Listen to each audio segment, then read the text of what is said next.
샬롬. 오늘도 성경 스케치에 오신 여러분을 주의 이름으로 환영합니다.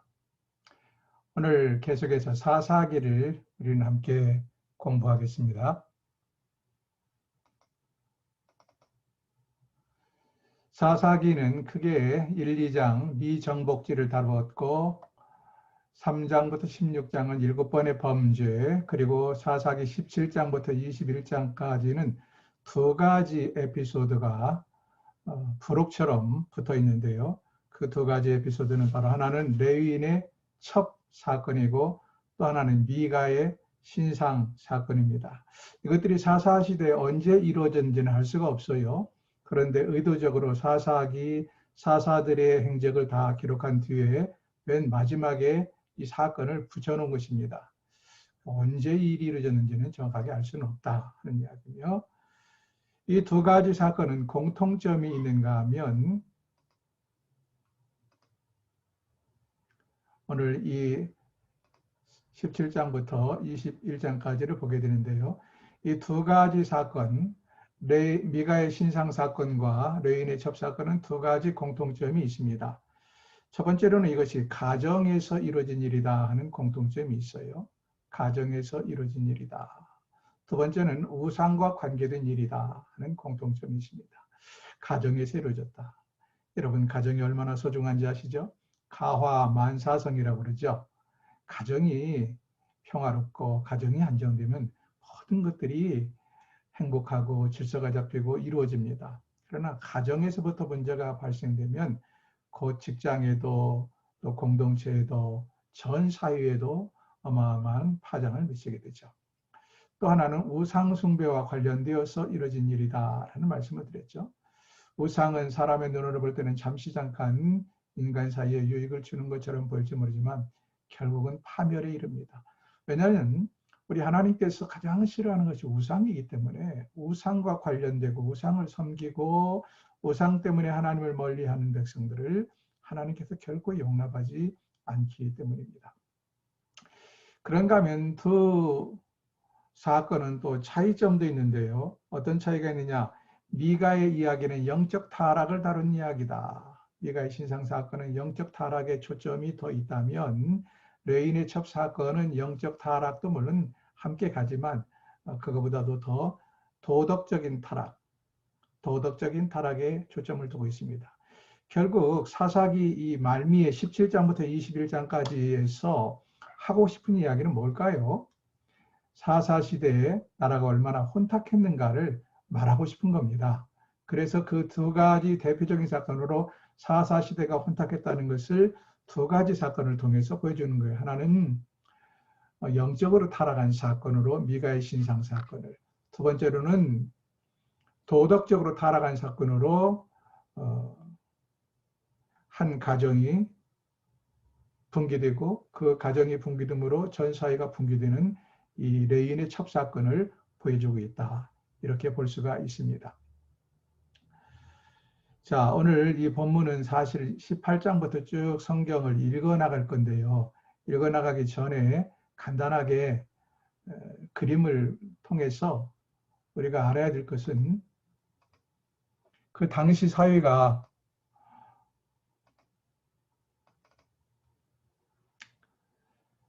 자, 이 그림을 보시면 여러분 여기 지금 당시에 분배받은 땅의 모양을 그려놓은 것이죠. 분배받은 땅의 모양인데 이것만 잠깐 설명하겠습니다. 유다 지파, 요단강을 기점으로 요단 동편에 루벤 지파, 갓 지파, 므낫세 반 지파가 먼저 땅을 할당받았죠. 그리고 이들이 앞장서서 요단강을 건너와서 이 요단 서편 땅을 차지하는데 앞장서서 싸웠고요.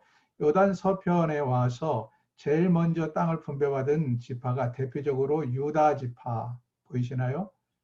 유다 지파, 그 다음에 여기 에브라임 지파, 보이시죠? 그리고 므낫세 반 지파, 여기 동편에서 절반 지파가 땅을 할당받았기 때문에 므낫세 반 지파가 땅을 받았습니다. 이렇게 보면 땅의 크기가 엄청 큰 차이가 있지만 땅을 나눌 때는 인구수에 비례했고, 그리고 그 땅이 척박한 땅인가, 산지가 얼마나 많은가, 살만한 땅이 얼마나 많은가 여러 가지를 고려해서 땅을 나눈 것입니다. 유다와 에브라임과 므낫세를 나눠놓고 나머지 일곱 지파는 어떻게 했습니까? 제비뽑기를 해서 땅을 나누었어요. 자, 우리가 유심히 봐야 될 것은 이 단지파의 위치와 베냐민 지파의 위치를 보시면 좋겠습니다. 단지파의 위치와 베냐민 지파의 위치. 특히 단지파는 유다 지파와 에브라임 지파 사이에 끼어 있고 서편으로는 이게 지중해입니다. 지중해 바다고 동쪽으로는 베냐민과 경계를 맞닿아 있었다. 그런데 오늘 먼저 다룰 사건은 미가 집의 제사장 사건을 다루게 됩니다. 자, 이 지도를 잠깐 꺼놓겠습니다. 꺼놔도 여러분 이해할 수 있으리라 생각을 하고요. 성경을 펼치셔서 함께 읽어가며 보겠습니다. 사사기 17장을 펼치십시오. 오늘은 성경을 많이 읽게 될 것입니다. 사사기 17장, 18장, 19장, 20장, 21장에서 매우 중요한 이야기가 3번 반복되는데요. 그 이야기는 뭐냐? 그때는 이스라엘에 왕이 없었으므로 사람들이 각각 자기 소견에 옳은 대로 행하였다 하는 말씀이 3번이나 반복돼요. 자, 17장 6절 보세요. 6절, 그때는 이스라엘에 왕이 없었으므로 사람마다 자기 소견에 옳은 대로 행하였다. 보셨나요? 19장 1절, 이스라엘에 왕이 없을 그때 여기 이스라엘 왕이 없었다는 이야기를 다시 반복하고 있고, 그 다음 맨 끝에 21장 25절 그때 이스라엘에 왕이 없으므로 사람이 각기 자기 소견에 옳은 대로 행하였더라는 말씀이 3번씩 반복되는데 이게 무슨 의미일까요? 왕이 필요하다는 이야기를 하고 싶은 걸까요? 물론 이 사사기는 뒤에 왕정시대에 기록되었을 거로 생각합니다. 그래서 왕이 없던 시대라는 말을 쓰기도 하지만 지금 왕이 필요한 다른 주변의 나라들처럼 이방 국가들처럼 왕이 필요하다는 것을 강조하기 위함이 아니라 원래 이스라엘은 신정 통치죠. 하나님께서 직접 통치하던 시대인데 이게 뭘 의미하느냐? 지도자를 인정하지 않고 지도자가 강압적으로 행하지 않으면 스스로 하나님을 섬기고 스스로 하나님 주신 율법에 순종하지 않는 불법 천지였다라는 것을 강조하기 위함입니다. 하나님 말씀을 멀리 하다 보니까 가정이 파괴되어서 도덕적으로 타락하고 하나님 말씀을 멀리 하니까 영적으로 타락해서 우상을 섬기고 그래서 벌어진 2가지 사건을 지금 다루고 있는 것입니다. 그 중에서 영적인 타락의 사건을 보여주는 미가의 신상 사건, 미가의 집의 이야기를 먼저 하겠습니다.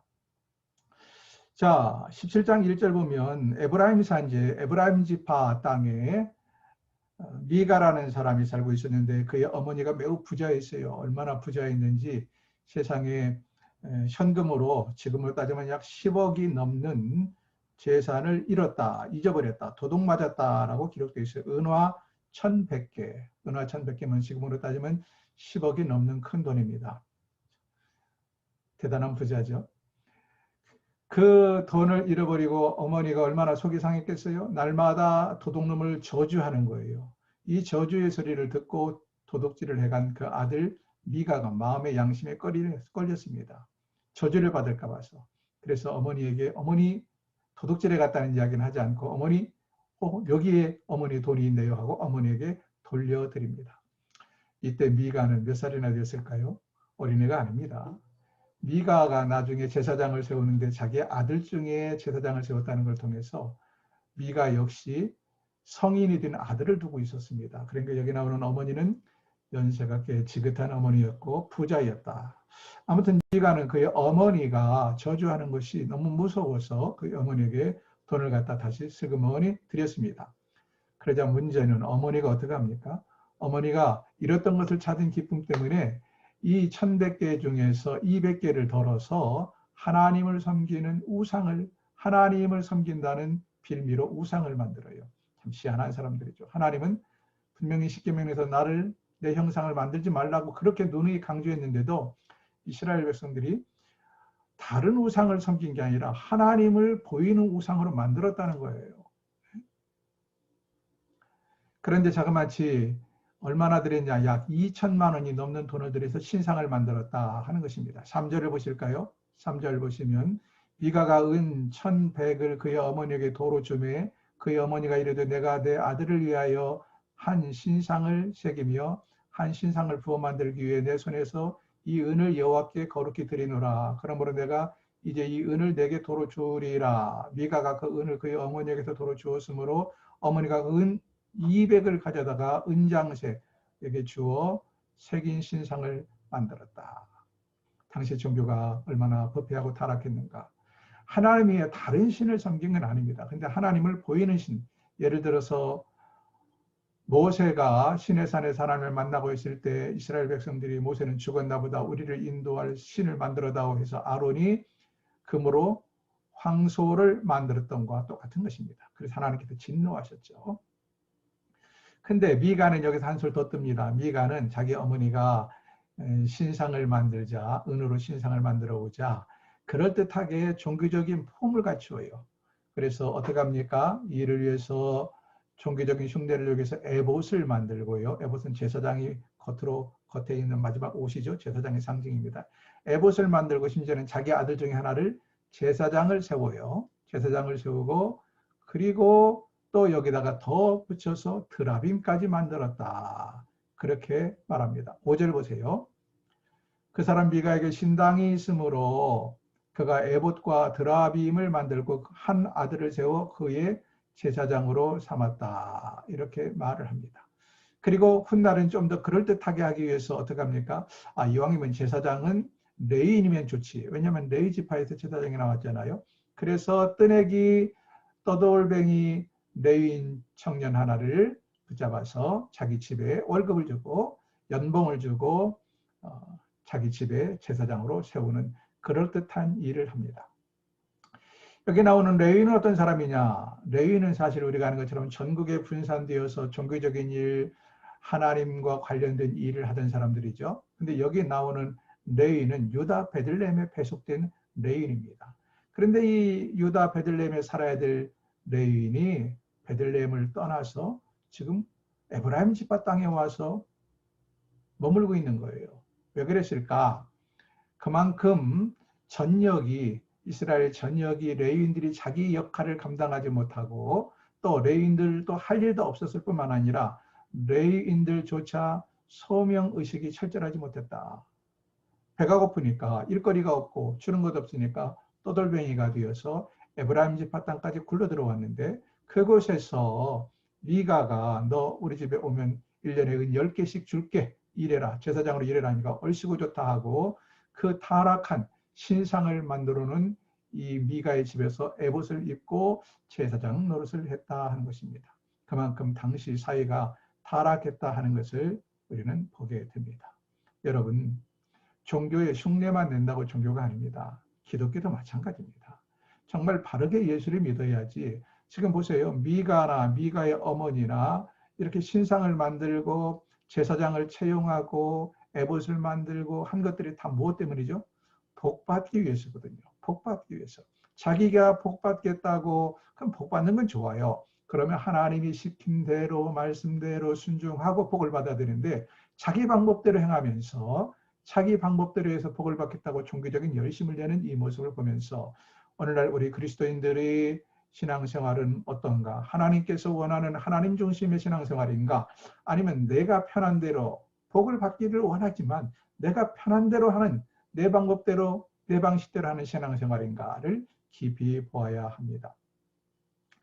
자, 그 다음에 이제 18장에 나가면 미가와 이 단지파에 관련된 이야기가 나오는데 단지파가 우상을 숭배하게 된다 하는 이야기가 나와요. 여러분 이것은 무엇을 말하느냐? 지금 17장에서는 한 가정이 타락한 모습을 보았어요. 한 가정이 하나님을 순수하게 섬기지 못하고 자기들의 목적을 위하여 신상을 만들어 놓고 거짓 제사장을 청빙해서 종교적인 모습을 갖춘 것을 보았습니다. 근데 이게 한 가정의 타락이 이제는 한 지파로 넘어가는 것이 18장이 나와요. 바로 단지파에게로 이 타락이 점점 확산되어 나갑니다. 그래서 이것이 나중에는 어디까지 나가요? 한 지파를 넘어서 전 이스라엘 백성들에게 이 타락이 확산되어 나가는 것을 보여주게 되죠. 자, 단지파는 어떤 지파인가? 우리가 아는 것처럼 이스라엘의 12지파 중에 하나인데요. 이 단지파는 맨 마지막으로 여호수아에게 땅을 분배받았습니다. 아까 본 것처럼 에브라임 지파, 위는 에브라임 지파, 밑에는 유다 지파, 그 사이에서 땅을 분배받았는데 문제는 이들이 할당받은 땅의 원주민을 쫓아내지 못했다는 거예요. 그 땅에 아말렉 족속들이 아주 강하게 있었고요. 또 일부 베냐 블레셋 족속들이 있었습니다. 그런데 이 아말렉 족속을 쫓아내지 못했다라고 1장 34절에 분명하게 기록이 되어 있어요. 분명히 하나님께서는 여호수아를 통하여 말씀하시기를 그 땅을 분배하고 그 땅을 다 쫓아내고 진멸하고 차지하라고 명령했음에도 불구하고 아말렉 족속이 블레셋 족속이 워낙 강하다는 핑계를 대고 그들은 쫓아내지 못했다. 실제로 단지파가 할당받은 땅은 다른 지파에 비해서 그리 크지 않아요. 그러니까 그 땅에 살고 있는 모든 이방 족속들을 다 쫓아내고 전체를 개간하고 갈고 해도 땅이 넓지 않은데, 네? 그렇게 아말렉 족속, 블레셋 족속을 쫓아내지도 못하고 오히려 그들이 쫓겨 내려와 버렸으니 그 많은 지파들이 그 좁은 땅에서 살기는 너무나도 힘들었다.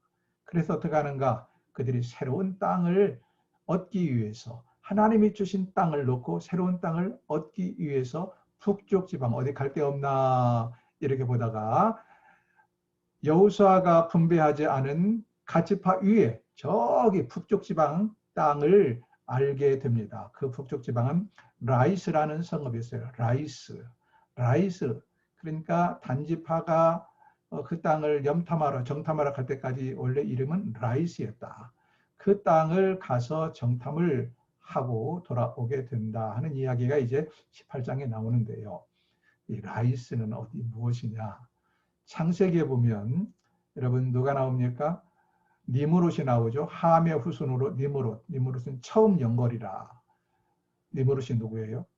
함의 후손일 뿐만 아니라 시날 평지에 바벨탑을 만들고 몇 개의 도시를 만들었습니다. 바벨이라는 도시, 그리고 몇 개의 도시를 만드는데 맨 서쪽에 만든 도시 이름이 레센이라는 도시가 있어요. 레센.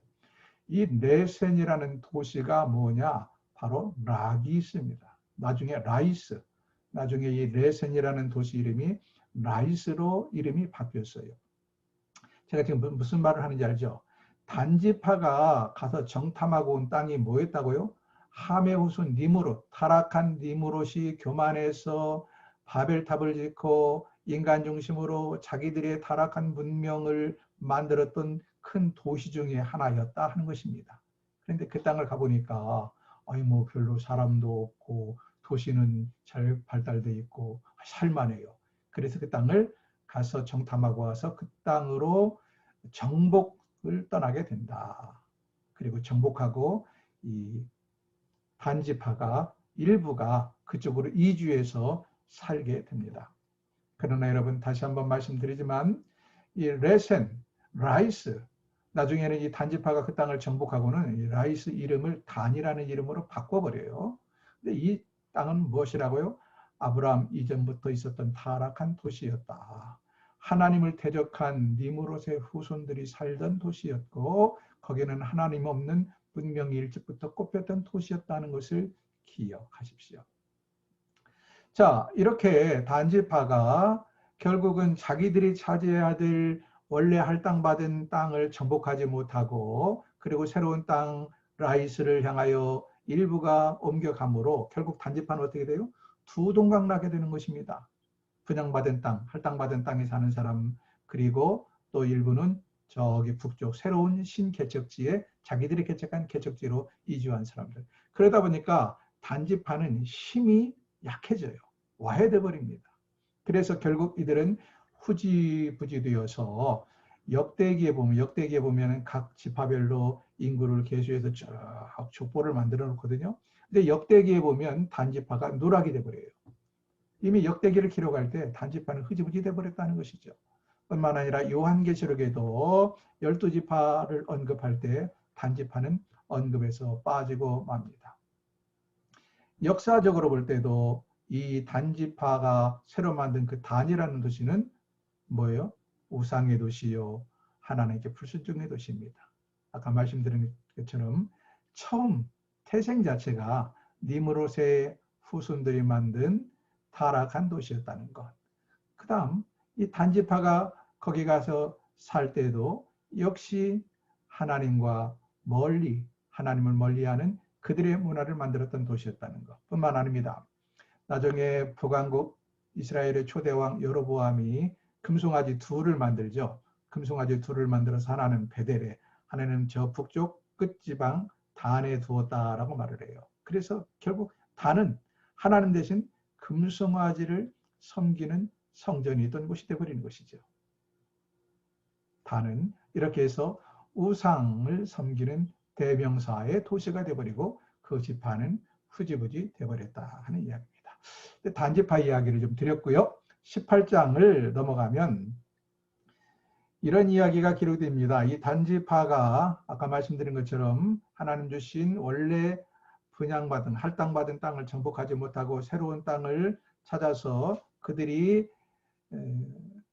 정탐꾼을 보냅니다. 5명의 정탐꾼이 단지파를 떠나서 에브라임 땅을 거쳐서 그 북쪽으로 올라가려고 그래요. 이 에브라임 땅에 왔을 때 바로 미가의 집에 들리게 됩니다. 미가가 그의 어머니가 뭐 10억대 넘는 현금을 가지고 있었으니까 미가의 집에 굉장히 크고 잘 살았나 보죠. 또 더더군다나 미가의 집에는 제사장도 있고 신전도 있고 그렇잖아요. 신상도 있고. 그 지역의 가장 큰 유지였던 것 같아요. 그러니까 미가는 또 딴에 의지에서 온 형제라고 이 단지파 사람들 정탐하러 가는 5명의 정탐꾼을 자기 집으로 모셔들여서 또 최선을 다해서 접대를 한다고 합니다. 이 접대를 하는 과정에서 누구를 만나게 됩니까? 단지파 사람들이 미가의 집에 있는 레인 제사장을 만나게 돼요. 그러니까 단지파 사람들이 이 레인 제사장에게 묻게 되는 것이죠. 이만저만해서 우리가 저기 위에 신개척지를 찾으러 가는데 우리가 그 땅을 지금 보러 가는 길이 어떠냐 좀 우리에게 가르쳐다오. 그 땅이 어떤 땅인지를 가르쳐다오. 그러자 뭐라고 말합니까? 제사장이 뭐 예견하는 눈이 있겠지요. 제사장이 좋습니다. 우리말로 말하면 점괘가 좋습니다. 그 땅 아주 살기 좋고 그 땅 차지하십시오 라고 말을 합니다. 그래서 그들이 그 땅을 가서 보고 와서 단지파 다시 돌아와서 단지파 대표들에게 보고를 합니다. 7절을 보실까요? 7절 보면 이에 5사람이 떠나서 그러니까 미가의 집을 출발해서 이야기입니다. 미가의 집을 떠나서 라이스에 이르러 라이스가 아까 제가 말씀드린 그 나중에 단으로 이름이 바뀌는 옛날 지역 이름 뭐라고 했어요? 레센이라고 그랬죠. 레센. 거기에 이르러 백성을 본즉 염려 없이 18장 17절입니다. 18장 7절. 염려 없이 거주하며 시돈 사람들이 사는 것처럼 평온하며 안전하니 그 땅에는 부족한 것이 없으며 불을 누리며 시돈 사람들과 거리가 멀고 어떤 사람과도 상정하지 아니하더라. 그래서 그들이 와서 보고를 하고요. 이 보고를 들은 단지파 원로회에서 결정합니다. 아니 그렇게 좋은 땅이 있단 말이냐. 우리 그러면 그 땅을 가서 치자. 정복하고 우리가 지금 이 땅이 좁은데 일부는 그 땅으로 이주해 가자 해서 600명의 장정들이 그 땅을 정복하러 떠납니다. 11절 말씀을 보실까요? 11절 단지파의 가족 중 600명이 무기를 지니고 소라와 에스드로에서 출발하여 그 땅으로 가는 길에 다시 어디를 드릴까요? 옛날에 에브라임 지파 5명의 정탐꾼이 잠시 신세를 졌던 미가의 집에 다시 오게 됩니다. 미가의 집에. 이번에는 5명이 아니라 600명이나 되는 어마어마한 식구들이 왔어요. 미가의 집은 참 대단해요. 이 600명을 다시 또 나그네 대접하는 것이죠. 근데 문제는 이 600명들이 와서 딱 보니까 자기들 숫자도 엄청나게 많잖아요. 아니 뭐 이 대접받은 것도 황송하게 생각하고 감사해야 되는데 사람들이 말이죠. 배가 부르면 딴 꿍꿍이 속생을 하게 되는 거예요. 가만히 보니까 뭐 이 집에 뭐 금신상도 있고 아이 뭐 또 에봇도 있고 또 뭐 제사장도 있고 너무 그럴듯해. 야, 이것들 탐나네. 욕심을 부린 겁니다. 자기들이 힘이 있다는 거예요. 600명이나 되니까. 그래서 어떡합니까? 그렇게 은혜를 뭘로 갚는다고 미가의 집에서 미가 몰래 그 신상을 훔쳐가지고 오고 에봇도 훔쳐가지고 나옵니다. 뿐만 아니에요. 그 집에 고용되어 있던 이 제사장을 꼬셔듭니다. 너 우리 따라가서 한 지파의 제사장이 되는 것이 낫겠냐? 이 집에서 미가 한 집안의 제사장이 되는 게 낫겠느냐? 가모니슬로 설득을 해서 심지어 이 레인 제사장까지 데리고 출발을 해버립니다. 세상에 이런 일이 있을까요? 이건 참 불행이죠. 미가의 집에 있었던 거짓 종교가 한 지파, 단지파로 지금 전염돼서 확산되어가는 과정이에요. 그들이 그것을 덥석 물어버린 것입니다. 그래서 결국 14절 볼까요? 전에 라이스 땅을 정탐하러 갔던 5사람이 그 형제들에게 말하여 이르되 이전에 에봇과 드라빔과 색인 신상과 부어 만든 신상이 있는 줄을 너희가 아느냐? 그런지 이제 너희는 마땅히 행할 것을 생각하라 하고는 그 집에 가서 그것들을 탈취했다 하는 것입니다. 그리고는 19절을 보세요. 그들이 그에게 제사장에게 말하는 거예요. 제사장에게 이르되 잠잠하라. 내 손을 입에 대라. 우리와 함께 가서 우리의 아버지와 제사장이 되랴. 되라. 내가 한 사람의 집에 제사장이 되는 것과 이스라엘의 한 지파 한 족속의 제사장이 되는 것 중에서 어느 것이 낫겠느냐 하는지라. 그 제사장이 마음에 기뻐하여 에봇과 드라빔과 색인 우상을 받아가지고 그 백성 가운데 들어가니라. 그 백성은 바로 단지파, 이 400명의 무리 가운데 끼어서 따라가게 되었다 하는 이야기가 나옵니다.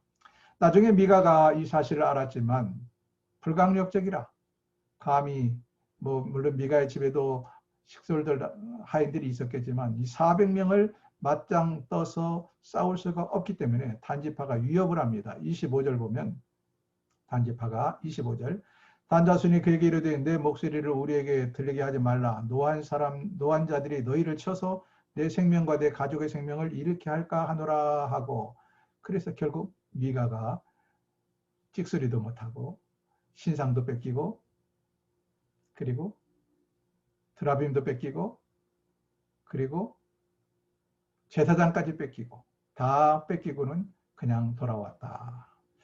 그 이후로 27절부터 보면 이 단지파가 라이스를 정복합니다. 그리고는 이름을 단이라 고쳐버려요. 29절 볼까요? 이스라엘에게서 태어난 그들의 조상 단의 이름을 따라 그 성읍을 단이라 하니라. 그 성읍의 본래 이름은 라이스였더라. 이렇게 기록이 되죠. 이후로 단지파는 결국 우상을 숭배하게 됩니다. 30절, 31절, 30절. 단자손이 자기들을 위하여 그 색인 신상을 세웠고 이 색인 신상이 뭐예요?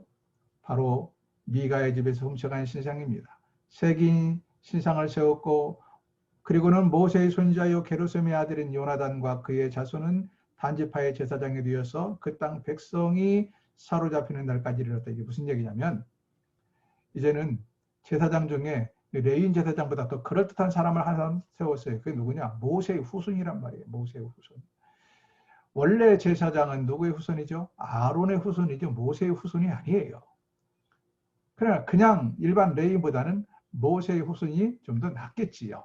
그래서 그들은 이왕이면 다 엉치말하고 모세의 후손 중에서 제사장을 세워서 그들의 종교를 그럴듯하게 했다. 31절 하나님의 집이 실로에 있을 동안에 미가가 만든 색인 신상이 단 자손에게 있었더라. 여러분 이때 당시에 하나님의 집이 어디에 있었느냐? 실로에 있었습니다. 실로에. 그런데 왜 이 이야기를 구태여 썼을까요? 실로에 분명히 그곳에서 하나님을 섬기는 신당이 있고 그곳에서만 하나님을 섬겨야 되는데 단지파는 그것과 상관없이 자기들 나름대로 저 북쪽 단에다가 다시 신당을 만들고 자기들 나름대로 변색된 퇴색된 타락한 종교를 만들었다 하는 것을 강조하기 위함입니다. 그래서 결국 한 지파 단이라는 지파가 이처럼 영적으로 타락하고 말았다 하는 이야기입니다.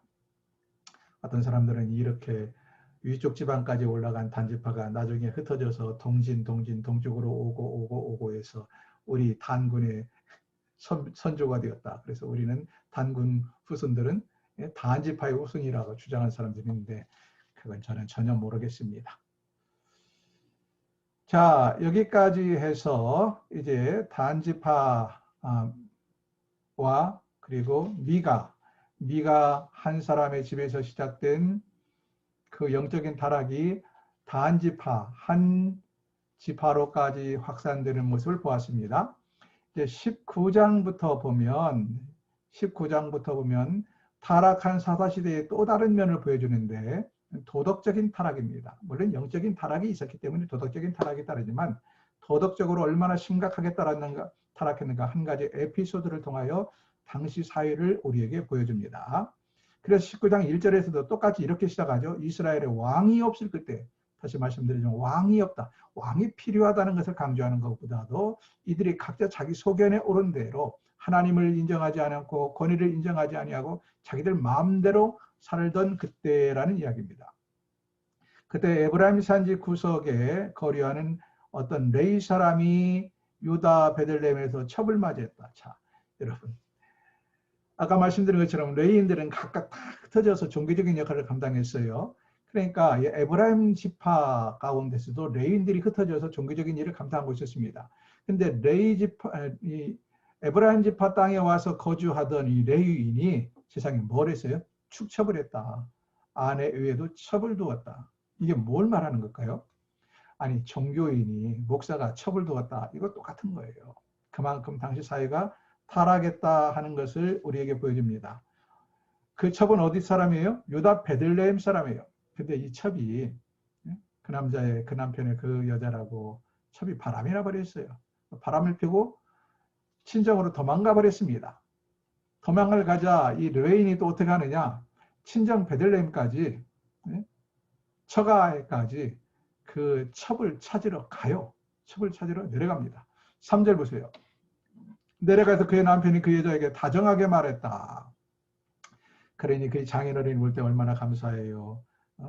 첩이 자기 딸이 첩으로 들어갔는데 바람을 피고 도망왔는데 사위라는 작자가 와서 또 해코지하면 어떻게 안 했는데 와가지고 자기 딸에게 그냥 우리 다시 올라가자고 다정하게 말을 하는 거 얼마나 마음이 놓일까요? 그래서 환대를 합니다. 사위를 환대를 해서 하루, 이틀, 3일, 4일을 머물게 해요. 근데 사위는 하루라도 빨리 이제 떠나서 자기 있는 원래 왔던 그 땅, 에브라임 땅으로 돌아가려고 그러는데 장인어른 마음은 달랐어요. 한편으로 이 사위가 오랜만에 왔기도 했고 또 한편으로는 자기 딸을 용서하고 받아주는 것이 고맙기도 하고 또 한편으로는 아직도 자기 집에 있으면서 딸과 사이가 완전히 화해하기를 좀 더 원했는지도 몰라요. 하루, 이틀, 3일, 4일을 그래서 어거지로 붙잡아 두는데 5일째도 붙잡아 두려고 합니다. 그러나 5일째는 이 레인이 뭐라고 말하느냐. 극구 반대하면서 오늘은 떠나야 됩니다. 해서 귀갓길에 오릅니다. 10절 보세요. 19장 10절. 그 사람이 다시 밤을 지내고자 하지 아니하여 일어나서 떠나 여부수 맞은편에 이르렀으니 여부수는 곧 예루살렘이라 안장을 지운 나귀 2마리와 첩이 그와 함께 있더라. 그래서 떠나서 귀갓길에 올랐습니다. 그래서 올라서 예루살렘을 떠나서 베들레헴을 떠나서 유다지파 땅을 떠나서 유다지파 바로 위가 어디냐? 베냐민지파 땅이에요. 베냐민지파 땅에 왔는데 저녁이 돼버린 거예요. 베냐민지파 기브아라는 성읍에 왔습니다. 기브아라는 성읍에 왔는데 저녁이 됐네요. 그러면 이스라엘 백성들은 나그네를 영접하라는 하나님의 말씀 율법을 따라서 누구든지 나그네를 환영하고 자기 집으로 모셔가야 되는데 기브아에 사는 베냐민 지파 사람들은 기브아 성읍 거민들은 아무도 그를 모셔가려고 하지 않아요.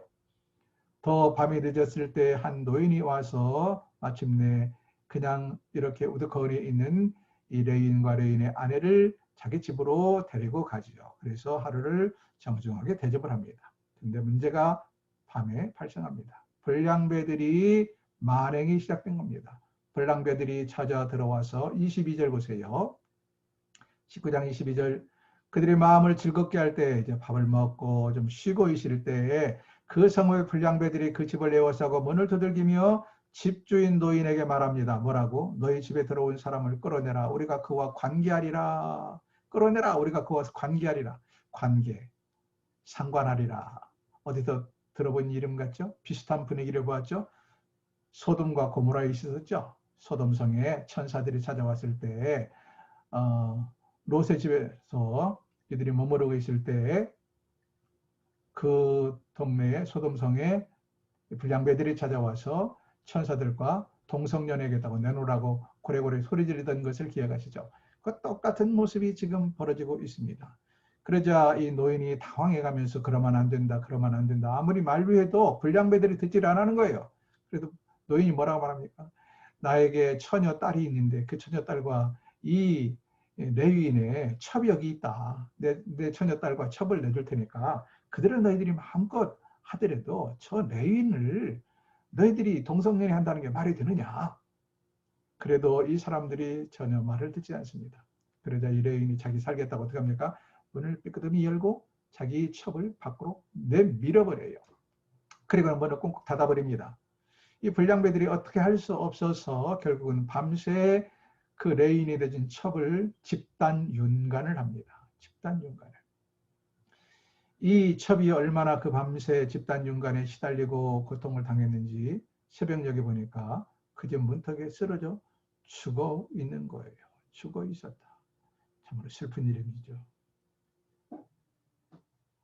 그래서 레위인이 28절을 보세요. 28절. 아침에 문을 열어보니까 자기의 첩이 그 문간에 밤새 고통을 당하고 윤관을 당하고 쓰러져 죽어 있는 모습을 보고 어떻게 합니까? 28절. 27절부터 보겠습니다. 27절. 그의 주인이 일찍 일어나 침문을 열고 떠나고자 하더니 그 여인이 침문에 엎드러져 있고 그의 두 손이 문지방에 있는 것을 보고 28절. 그에게 이르되 일어나라 우리가 떠나가자 하나 아무 대답이 없는지라 이에 그의 시체를 나귀에 싣고 행하여 자기 곳에 돌아가서 자기 집으로 돌아왔습니다. 에브라임 땅 자기 집으로 돌아왔어요. 그리고는 그냥 장사를 지내면 되지. 그게 아니라 어떻게 합니까? 놀라운 일을 합니다. 29절. 그 집에 이르러서는 칼을 가지고 자기 첩의 시체를 거두어 그 마디를 찍어 12덩이를 나누고 그것을 이스라엘에 각각 12지파에 보냈다. 세상에. 얼마나 분하고 억울했는가. 마음이야 그랬겠지만 그런다고 이미 죽은 사람을 시신을 12토막을 내서 그 각 지파에게 우편으로 보낸 거예요. 요즘 말로 말하면. 복수를 해달라는 것이죠. 이 레인이 누굽니까? 레인입니다. 종교인이에요. 아니 그리고 자기 살겠다고 자기 첩을 밤에 내던진 사람이 어떻게 이렇게 복수를 하겠다고 자기 첩에 죽은 시신이지만 몸을 12동강을 해서 보낼 수가 있느냐. 문제는 이 시신을 받은 12지파입니다. 난리가 난 것이죠. 난리가. 그렇게 해서 20장과 21장에는 동족상잔의 비극의 이야기가 펼쳐집니다. 20장 동족상잔의 비극. 자, 11지파가 선물을 받아서 펼쳐보니까 이게 뭐예요? 사람 살덩이에요. 사람 몸뚱이에요. 그래서 11지파의 원로들이 한자리에 모입니다. 모여서 도대체 이게 무슨 일이냐? 어떻게 해서 우리 하나님을 믿는 백성들이 사람을 이렇게 토막내서 보낼 수가 있느냐? 도대체 일이 웬일이냐? 사건의 진상을 파악합니다. 3절. 레인을 불러서 물어요. 도대체 왜 이런 일을 행했느냐? 어떻게 된 일이냐? 그러자 레인이 자초지종을 설명을 했겠지요. 이 자초지종의 설명을 들은 사람들이 그 총회를 모인 11개의 지파의 사람들이 다 어떻게 합니까? 기브아 사람들을 징벌하기로 결의를 합니다. 세상에 우리 여호와의 백성들 안에 아무리 타락했기 소이니 이럴 수가 있느냐 하고 기브아 거민들 베냐민 지파에 사는 기브아 성읍의 사람들을 징벌하기로 결의를 합니다. 8절 20장 8절 모든 백성이 일제히 일어나 이르되 우리가 한 사람도 자기 장막으로 돌아가지 말며 한 사람도 자기 집으로 돌아가지 말고 우리가 이제 기브아 사람들에게 이렇게 행하리니 라고 하면서 결의를 합니다. 그리고는 베냐민 지파 대표에게 통보를 해요. 이만저만해서 베냐민 지파 당신 지파 중에서 기브아에 사는 거민들이 기브아 성읍 사람들이 이렇게 타락했다. 그들을 내놔라. 그들을 처벌해야 되겠다. 라고 베냐민 지파 대표들에게 통보를 합니다. 그러나 베냐민 지파가 오히려 징계를 거부하고 맞대응을 합니다. 대응을 해요. 13절 하반절. 베냐민 자손이 그들의 형제 이스라엘 자손의 말을 듣지 아니하고 내놔라 못 준다. 그리고는 14절 도리어 성읍들로부터 기브아에 모이고 나가서 이스라엘 자손과 싸우고자 하느라 맞대응을 하려고 그랬다. 참. 여러분 이렇게 해서 동족 상잔의 비극은 시작이 됩니다. 어쩔 수 없이 11개 지파의 연합군 40만 명이 모였어요. 40만 명이. 12절 보세요. 17절 보세요. 20장 17절. 베냐민 자손 외에 이스라엘 자손으로서 칼을 빼는 자의 수는 40만 명이더라. 40만 명이 지금 징벌을 하겠다고. 베냐민 지파의 기본 거민들 때문에 일어난 겁니다. 그럼 베냐민 지파는 이에 대해서 얼마나 될까요? 군사수가 26,700명입니다. 15절. 그 성읍으로부터 나온 베냐민 자손의 수는 칼을 빼는 자의 모두 수가 26,600명이고 그 외에 기본 주민 중에 700명이라. 그러니까 26,700명, 40만 명 대 26,700명의 전쟁이 벌어지게 됩니다. 그런데 문제는 이게 남남이면 모르는데 동족 상잔의 비극입니다. 근데 이 40만 명 대 26,700명 게임이 안 될 것 같죠? 그러나 그러지 않았습니다. 1차, 2차 두 번의 전투에서 연합군이 11개 지파의 연합군이 보기 좋게 패배를 합니다. 두 번이나 패배를 해요. 이 와중에 성경을 읽으면 참 재미있는 이야기들이 많아요. 읽어보세요. 그 다음 세 번째 전쟁에서 11개 지파가 비로소 승리를 하게 됩니다. 11개 지파가 비로소 승리를 하게 되었다. 승리를 하게 되는데 얼마나 승리를 하게 되느냐. 자그마치 베냐민 지파에서 사망자가 25,100명이나 돼요. 35절. 20장 35절. 여호와께서 이스라엘 자손 앞에서 베냐민을 치심해 당일에 이스라엘 자손이 베냐민 25,100명을 죽였다. 그리고 생존자는 600명이 남아요. 600명. 세상에 베냐민 지파가요 25,100명이 죽고요 600명밖에 남지 않았습니다. 이제는 한 지파, 베냐민이라는 지파가 완전히 멸절당하게 생겼어요. 숫자도 없지만 장정 600만 명밖에 남지 않고 다 진멸당했는데 문제는 나머지 11개 지파에서 저 베냐민 지파 저놈들하고는 절대로 혼인을 하지 마라. 저놈들에게 절대로 딸을 주지 마라. 사유를 삼지 마라. 이렇게 결의를 해버린 거예요. 그러니 보세요. 숫자적으로도 지금 참고로 원래 베냐민 지파가 출애굽을 할 때 처음 1차 인구조사 때 35,400명이었습니다.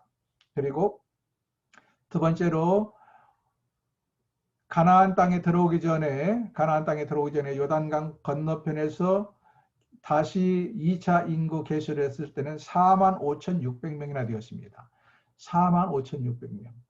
그랬던 사람들이 다 진멸당하고 몇 명 남았어요? 600명이 남았습니다. 한 지파가 완전히 멸절하게 되었어요. 지금. 더더군다나 그들은 장가를 갈 길도 없습니다. 여자를 얻을 길이 없게 되었다 하는 것입니다. 자, 그래서 이제 시간이 지나고 나니까 정신을 차리고 11개 지파 원로들이 모여서 생각하니까 큰일 났어요. 자기들의 형제 12지파 중에 한 지파가 완전히 멸절당해서 없어지게 생겼습니다. 한 지파. 더더군다나 문제는 나머지 600명이 장가를 갈 길이 없다 하는 것입니다. 그래서 이들이 땅을 치고 애통해야 합니다. 어찌해야 하노 어찌해야 하노. 그 베냐민 지파의 회복을 위해서 대책을 강구하는데 달리 대책이 없는 거예요. 왜? 이전 총회에서 이미 결의를 해놨어요. 숫자도 600명밖에 남지 않았지만 그들과 절대로 사이를 삼지 않겠다. 딸 자식을 주지 않겠다. 그래서 어떻게 대책을 세우느냐. 궁예지책으로 두 가지 대책을 세웁니다. 40만 명의 장정이 나가 싸울 때 다 참전했는가? 따져보니까 그 중에서 누가 참전을 안 한 사람들이 있었어요. 바로서 야베스 길라 사람들 중에서 한 명도 참석을 안 했더라. 야베스 길라 사람들. 야베스 8절을 보세요. 21장 8절. 21장 8절. 또 이르되 이스라엘 지파 중 미스바에 올라와서 여호와께 이르지 아니한 자가 누구냐 하고 본즉 야베스 길르앗에서는 한 사람도 진영에 이르러 총회에 참여하지 아니하였다. 야베스 길르앗 사람들은 이들은 이 전투에 참여하지 않았다는 것입니다. 야베스 길르앗 사람들은 베냐민 지파와 아마 상호 친밀한 관계에 있었던 것 같아요. 그래서 우리도 그런 게 있잖아요. 친한 사람 관계에 어떻게 내가 그 사람과 싸울 수 있느냐. 그래서 기권을 하듯이 참가를 하지 않았습니다. 뿐만 아니라 혈연적인 이유, 지역적인 이유도 가까이 있었지만 혈연적인 이유도 아마 이 므낫세 지파의 후손으로 지금 야베스 길르앗 사람들은 므낫세 지파거든요. 이 베냐민 지파와는 상당히 가깝게 지냈습니다. 왜냐하면 어머니가 할머니가 하나예요. 베냐민 지파와 므낫세 지파는 한 배에서 타고난 사람들입니다. 그러니까 이 혈연적인 관계가 있고요. 혈연적인 특수성이 있고 또 하나는 지역적으로 베냐민 지파와 길르앗 야베스 사람들이 가까이 있어요. 그래서 그들은 우리는 기권한다. 쉽게 말하면 이러고는 연합군에게도 참여하지 않았던 것입니다. 이 사실을 11개 지파 원로들이 알고 이리 천인공라는 이 나쁜 놈들 너희들이 그럴 수 있어? 좋다. 그렇다면 길앗 야베스 사람들을 다 쳐 죽여라 하고 쳐 죽이고 나서 보니까 400명의 처녀들만 남았어요. 다 쳐 죽이고 길앗 야베스. 전쟁에 참여하지 않았다는 것 때문에 쳐 죽였어요. 그리고는 살아남은 처녀 400명을 저 베냐민 지파 사람들에게 주어라. 베냐민 지파 600명의 장정 중에 400명이 그렇게 해서 장가를 가게 된 것입니다. 나머지는 200명이 남았나요? 200명. 200명은 장가도 가지 못하고 어떡하나? 그래서 다시 생각한 것이 무엇이냐? 이들이 모여서 의논하기를 실로, 성막이 실로에 있었다고 그랬죠? 법궤가 실로에 있었어요. 법궤도. 실로에서 해마다 이 절기가 되면 모여서 처녀들이 춤추고 기뻐하며 놀았습니다. 그래서 궁여지책으로 생각한 것이 뭐냐? 여호와의 절기, 아마 장막절일 것 같아요. 모든 추수가 끝나고 이들이 장막절을 모여서 춤추며 기뻐할 때 실로에서 모여서 실로에서 저녁에 처녀들이 나와서 춤추고 기뻐할 때 베냐민 지파에게 말했습니다. 200명을 너희들이 보쌈해 가라. 200명을 보쌈해 가라. 21절 보겠습니다. 21장 21절. 보다가 실로의 여자들이 춤을 추러 나오거든 너희는 포도원에서 나와서 실로의 딸 중에서 각각 하나를 붙들어 가지고 자기의 아내를 삼아 베냐민 땅으로 들어가라. 200명을 그래서 보쌈을 해가라. 아니 그러면 보쌈해 가면 나중에 책임 누가 집니까? 그러자 원로들이 그 책임은 우리가 감당하마. 그 책임은 우리가 감당하며. 22절을 보세요. 22절 하반절. 22절 만일 그의 아버지나 형제가 그 여인들 실로의 처녀들의 아버지나 형제가 와서 우리에게 시비하면 우리가 그들에게 말하여서 청하건대 너희는 우리에게 은혜를 베풀어 그들을 우리에게 줄지니라. 너희들의 딸들을 우리에게 줄지니라. 이는 우리가 전쟁할 때에 각 사람을 위하여 그의 아내를 얻어주지 못하였고 맹세를 했다 이거죠. 너희가 자의로 그들에게 준 것이 아니고 우리가 다 맹세를 했지만 너희도 맹세한 백성들이지만 너희가 자의로 너희 딸들을 준 게 아니라 쉽게 말하면 보쌈을 당했으니까 너희 책임은 없지 않느냐. 너희가 이해해라. 이렇게 해서 실로 그 성지였던 성막이 있고 하나님의 법궤가 있던 실로에서 명절에 춤추던 처녀 200명이 보쌈을 당해서 베냐민 지파에게 시비를 가버렸다. 이렇게 해서 베냐민의 장정들 600명, 길앗 야베스 다 전쟁에 참가하지 않았다는 것 때문에 그 명목으로 다 진멸을 하고 처녀 400명을 살려뒀는데 그 400명에게 베냐민 지파 장정들이 400명이 장가를 가고 나머지 모자라는 200명은 이 절기 때 실로에서 보쌈을 하다가 장가를 보내서 명맥을 유지했다. 베냐민 지파가 없어지는 것을 막았다 하는 이야기로 오늘 본문은 끝을 맺습니다. 그러면서 다시 끝맺음을 25절 보세요. 그때 이스라엘에 왕이 없으므로 사람이 각기 자기의 소견에 옳은 대로 행하였더라. 이렇게 말을 하고 있습니다. 지금 왕이 없어서 사람들이 각기 자기의 소견에 옳은 대로 행하였다는 이야기가 오늘 본문에 3번이나 반복되었다. 이것은 당시의 타락상을 우리에게 암시하고 있는 것이다. 각각 자기들 마음대로 행했다. 그리고 그 타락상의 대표적인 모습으로 뭘 보았어요? 우리는 영적인 타락을 미가의 신상 문제를 통해서 한 가정에서 신상이 섬겨지게 되고 한 부족, 단지파로 그 신상이 확대되고 나중에는 아직 공부를 안 했지만 이스라엘 전 백성들에게 이 타락한 종교가 점점 독버섯처럼 퍼져나가는 것. 사사시대의 모습을 우리에게 에피소드로 지금 보여줍니다. 이런 배경 때문에 어땠어요? 사사시대 보니까 이들이 하나님께 범죄하고 그럼 하나님은 그들을 벌을 내리고 누구를 통해서? 이방민족들을 통해서. 그들이 회개하면 또 하나님은 사사를 통하여 그들을 건져내시고 이 반복된 역사가 있었다 하는 거예요. 이렇게 타락했기 때문에. 또 하나의 타락은 바로 도덕적인 타락을 보여주기 위해서 레인의 첩 사건을 보여주었습니다. 그러니까 이 두 사건을 뒤에다가 덧붙인 이유는 사사시대가 얼마나 타락했는가를 보여주기 위함이고 타락한 가장 대표적인 사건으로 영적인 타락, 도덕적인 타락의 한 사례들을 보여주면서 이런 것들 때문에 사사기 400년, 한 350년 되죠. 정확하게는 이 역사 동안에 하나님의 끊임없는 범죄, 죄지어서 타락하면 하나님께서 심판하시면 그들이 다시 회개하면 하나님께서 어떻게 해요? 구원, 누구를 통하여? 사사기를 통하여 구원하는 역사가 반복되었다 하는 것을 우리에게 보여줍니다.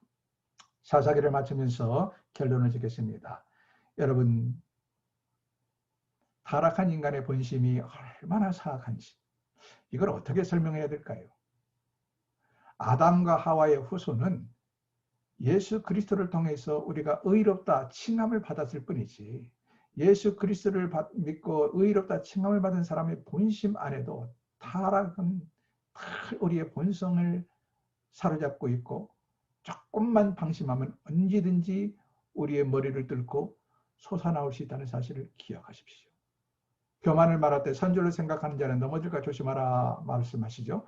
그것이 단순히 인간의 교만한 행위가 아니라 하나님 앞에는요 정말 겸손하고 자신을 돌이켜보고 나는 하나님 말씀 앞에 얼마나 부족하고 부정한 죄인인가.